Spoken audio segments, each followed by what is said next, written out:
بسم اللہ الرحمن الرحیم۔ نبی پاک صلی اللہ علیہ وسلم کی حکمت دانائے اصلاح و تربیت کے سلسلہ میں حضور صلی اللہ علیہ وسلم محبت و پیار اور دل سوزی کا لب و لہجہ اپناتے۔ آپ صلی اللہ علیہ وسلم کے دل کی گہرائیوں سے نکلنے والی آواز مخاطب کے دل میں اترتی چلی جاتی۔ آپ صلی اللہ علیہ وسلم کا انداز اس قدر خیر خواہانہ اور اس قدر شیریں ہوتا کہ مخاطب مجال سرتابی نہ کر سکتا اور آپ صلی اللہ علیہ وسلم کی بات کو نہایت خوش دلی سے عملی جامہ پہنانے کے لیے تیار ہو جاتا۔ ایک بار عمر بن ابی سلمہ آپ کے ساتھ کھانا تناول کر رہے تھے۔ ان کے کھانے کا انداز نہایت بے ڈھنگا تھا، کبھی ہاتھ پلیٹ کی کسی حصہ میں پڑتا اور کبھی کسی حصہ میں۔ حضور صلی اللہ علیہ وسلم نے یہ منظر دیکھا تو نہایت دل سوزی کے ساتھ فرمایا، پیارے بچے، جب تم کھانا کھاؤ تو پہلے بسم اللہ پڑھ لیا کرو، اپنے دائیں ہاتھ سے کھاؤ، اپنی طرف سے کھایا کرو۔ بخاری مسلم۔ جب رسول پاک صلی اللہ علیہ وسلم نے اپنے زیر تربیت بچہ کو بے ڈھنگے طریقے سے کھانا کھاتے ہوئے دیکھا تو آپ کی پیشانی پر کوئی بل نہیں آیا، آپ کی زبان سے کوئی سخت لفظ نہیں نکلا، آپ نے کرخت لب و لہجہ نہیں اختیار فرمایا، بلکہ کھانے کے آداب ایسے محبت سے بیان کیے۔ کھانا کھانے کے آداب اتنے محبت بڑے انداز میں بتایا کہ اس کے بعد نہ صرف عمر بن ابی سلمہ نے ان کی پابندی فرمائی بلکہ آپ کی پوری امت آج تک ان کی پابندی کرتی ہے۔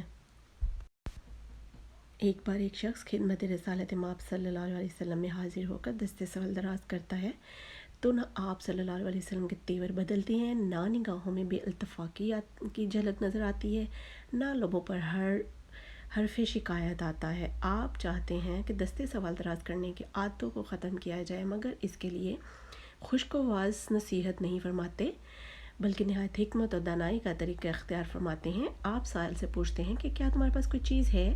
سائل عرض کرتا ہے کہ اللہ کے رسول، میرے پاس صرف ایک کٹورا اور ایک چادر ہے۔ آپ چادر اور کٹورا منگاتے ہیں اور اسے 2 درہموں میں فروخت کر دیتے ہیں۔ یہ دونوں درہم سائل کے ہاتھ پر رکھ کر فرماتے ہیں، جاؤ 1 درہم سے اپنے گھر والوں کے لیے کھانا خریدو اور 1 درہم سے کڑھاڑی خرید کر لاؤ۔ آپ نے اپنے مبارک ہاتھ سے کڑھاڑی میں دستہ لگاتے ہیں اور اس کو سائل کے حوالہ کر کے فرماتے ہیں، جاؤ اس کڑھاڑی سے لکڑیاں کاٹا کرو، ان کی فروخت کر کے اپنے گھر والوں کی ضرورت پوری کیا کرو، یہ کام تمہارے لیے دستے سوال دراز کرنے سے کہیں زیادہ بہتر ہے۔ رسول خدا صلی اللہ علیہ وسلم خطاب کرتے ہیں، واضح نصیحت فرماتے ہیں، نہایت درد و سوز اور خلوص و ہمدردی کا لب و لہجہ اختیار فرماتے ہیں۔ ایک بار آپ نے خاندان قریش کو خطاب کرتے ہوئے فرمایا، قافلے کا دیدبان کبھی بھی اپنے ساتھیوں سے جھوٹ نہیں بولتا۔ خدا کی قسم، اگر میں فرض محال تمام لوگوں سے غلط ثابت کہنے پر آمادہ ہو بھی جاتا تب بھی تم سے غلط نہ کہتا۔ اگر میں فرض محال تمام لوگوں کے ساتھ دھوکہ دہی کرتا بھی تب بھی تمہارے ساتھ دھوکہ دہی نہیں کرتا۔ اس خدا کی قسم جس کے علاوہ کوئی معبود نہیں، میں تمام لوگوں کی جانب اور خاص طور پر تمہاری جانب اللہ کا رسول ہوں۔ خدا کی قسم، تمہیں مرنا ہے جس طرح تم سو جاتے ہو اور مرنے کے بعد تم کو جی اٹھنا ہے جیسے تم نیند سے بیدار ہوتے ہو۔ تم سے تمہارے کاموں کا حساب لیا جائے گا، تمہاری بھلائی کا بدلہ بھلائی سے اور برائی کا بدلہ برائی سے ضرور دیا جائے گا۔ یہ بدلہ یا ہمیشہ کے لیے جنت کی شکل میں ہوگا، ہمیشہ کے لیے جہنم کی شکل میں۔ دیکھیے مربع اعظم صلی اللہ علیہ وسلم کی خیر خواہی ایک ایک جملہ سے ٹپک رہی ہے، پھر یہ خطبہ خلوص و یقین کی کیفیت سے معمور ہوتا ہے۔ کتنی سادہ انداز بیان، محبت بھرے لب و لہجہ اور عقلی جذباتی اپیل کے ساتھ آپ نے توحید رسالت اور آخرت کی حقیقتوں کو دل نشیں کیا۔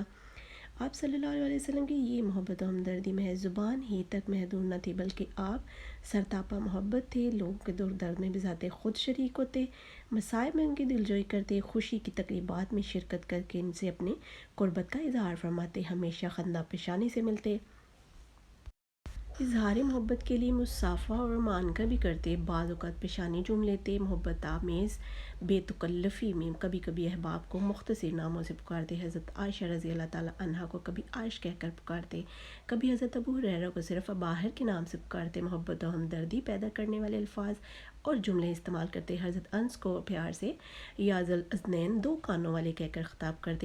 ایک بار حضرت انس کے بھائی ابو عمیر کا پالا ہوا ممولہ مر گیا تو وہ اداس پڑے تھے، حضور آئے تو محبت بڑے انداز میں کہا، یا ابو عمیر یا فال النغیر، ابو عمیر تمہارے ممولے کو کیا ہو گیا ہے؟ اگر کبھی کوئی ناخوشگوار بات سامنے آتی تب بھی اپنی محبت و پیار کے الفاظ میں ڈھال کر پیش فرماتے۔ ایک بار عبداللہ بن بشیر کی والدہ نے ان کے ہاتھ نبی کریم صلی اللہ علیہ وسلم کی خدمت میں ہدیہ کے طور پر کچھ انگور بھیجے۔ حضرت عبداللہ راستے میں کھا گئے۔ بعد میں اصل معاملہ کھلا تو آپ صلی اللہ علیہ وسلم پیار سے عبداللہ کا کان پکڑ کر کہتے یا غدر یا غدر، او دھوکہ باز، او دھوکہ باز۔